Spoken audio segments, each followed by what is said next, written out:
Hello दोस्तों, नमस्कार। मैं अरुण कुमार एक नए वीडियो में आप सभी को अपना YouTube channel Arun sir GS में फिर से एक बार अभिनंदन करते हैं। आज प्रकाश के परावर्तन क्या है और प्रकाश के परावर्तन के कितने नियम होते हैं, इसके बारे में हम लोग जानने का प्रयास करेंगे। तो सबसे पहले हम जानते हैं कि प्रकाश के परावर्तन और प्रकाश के परावर्तन के नियम में कौन कौन से बिंदु इंपॉर्टेंट है और उनको क्या कहा जाता है, उनकी परिभाषाएं क्या होती हैं। तो सबसे पहले प्रकाश के परावर्तन के लिए एक परावर्तक सतह का होना जरूरी है जहां से किरणें आकर टकरा सके। तो ये हमने एक दर्पण ले लिया और इसके एक और दर्पण के जो एक ओर होता है वह कलई किया हुआ होता है और एक और चिकना सतह होता है। जो चिकना सतह होता है वह परावर्तक सतह होता है। तो ये दर्पण ले लिए और दर्पण पर एक प्रकाश की किरण यहां से आएगी। तो जो किरणें आती हैं उसको आपतित किरण कहते हैं। जैसे आने वाली किरण को आपतित किरण है। तो यदि परिभाषा के तौर पर देखा जाए तो अ से आने वाली और अ से आपतित किरण आसानी से हमें याद हो जाएगा। ये परावर्तक सतह से टकराती हैं और टकराने के बाद उसी माध्यम में जिस माध्यम से आई थी, यानी एयर माध्यम से, हवा के माध्यम से आई थी, और ये हवा में ही जब टकराकर वापस चली जाती हैं तो वापस जाने वाली किरण को परावर्तित किरण कहते हैं। तो ये हो गया हमारा परावर्तित किरण और ये हो गया हमारा आपतित किरण। तो इस प्रकार से परावर्तित किरण, आपतित किरण हो गया।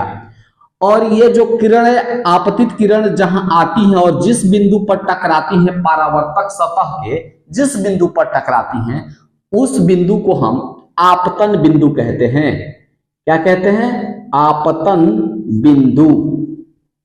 उसके बाद इस आपतन बिंदु पर एक काल्पनिक रेखा खींची जाती है। ये डॉट डॉट करके मैं एक काल्पनिक रेखा खींच दिया यहां पे। इस रेखा को अभिलंब कहा जाता है। क्या कहा जाता है? अभिलंब कहा जाता है। अब देखते हैं इस आपतित किरण और ये अभिलंब के बीच में एक कोण बनता है। तो आपतित और अभिलंब से, अ से आपतित किरण और अभिलंब के बीच बने कोण को आपतन कोण कहते हैं। इस कोण का नाम आपतन कोण है और इसको हम आई के द्वारा सूचित करते हैं। और जो किरणें यहां से टकराकर जाती हैं इस किरण का नाम है परावर्तित किरण और यह अभिलंब के बीच जो कोण बनता है उसको परावर्तन कोण कहते हैं। इसको आर के द्वारा सूचित करते हैं। इस प्रकार से प्रकाश के परावर्तन के नियम में जो बिंदु मुख्य थे मैं उसके बारे में चर्चा कर दिया। अब हम चलते हैं प्रकाश का परावर्तन क्या होता है।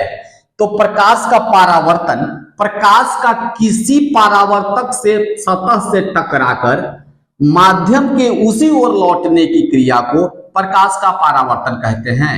ये प्रकाश की किरणें हैं, आती हैं, परावर्तक सतह से टकराती हैं और उसी माध्यम में, यानी ये देखिए इधर एयर है और इसी माध्यम से एयर से आई और एयर में ही लौट कर चली गई, उसी माध्यम में टकराकर वापस लौटने की क्रिया, ये जो क्रिया होती है यहां से आकर और लौटने की जो क्रिया होती है इसी को कहते हैं प्रकाश का परावर्तन। अब हम चलते हैं प्रकाश के परावर्तन के कौन कौन से नियम होते हैं। इससे पहले यदि आप मेरे चैनल पर नए हैं तो प्लीज इसे सब्सक्राइब कर दें और एक लाइक कर दें, शेयर कर दें। तो अब हम चलते हैं प्रकाश के परावर्तन का नियम। तो आपतित किरण, परावर्तित किरण और आपतन बिंदु पर खींचा गया अभिलंब, ये जो तीनों हैं एक ही तल में होते हैं, यह परावर्तन का पहला नियम है। तो इसमें देखिए आपतित किरण, ये परावर्तित किरण और ये दोनों के बीच में खींचा गया ये काल्पनिक रेखा अभिलंब जो है, ये तीनों एक ही तल में होते हैं। ये हमारा पहला नियम कंप्लीट हुआ, आसानी से याद कर सकते हैं। अब उसके बाद जो दूसरा नियम है वो कहता है कि आपतन कोण, ये जो आपतन कोण है, आपतित किरण और अभिलंब के बीच जो कोण है आपतन कोण, और परावर्तन कोण, जो परावर्तित किरण और अभिलंब के बीच है, ये यानी आपतन कोण इसमें I और परावर्तन कोण इसमें R, ये दोनों आपस में हमेशा बराबर होते हैं। यदि इस एंगल को हम चेंज करेंगे तो ये भी एंगल हमारा चेंज हो जाएगा। यदि इसको थोड़ा सा इधर घसकाएंगे तो ये हमारा ऊपर की ओर चला जाएगा। इस प्रकार से आपतन कोण और परावर्तन कोण हमेशा बराबर होते हैं। तो देखिए यहां कोण I बराबर कोण R होते हैं। तो इस प्रकार से ये दो नियम प्रकाश के परावर्तन का नियम है। आई थिंक आप लोग इस वीडियो को पूरी अच्छी तरीके से समझ गए होंगे।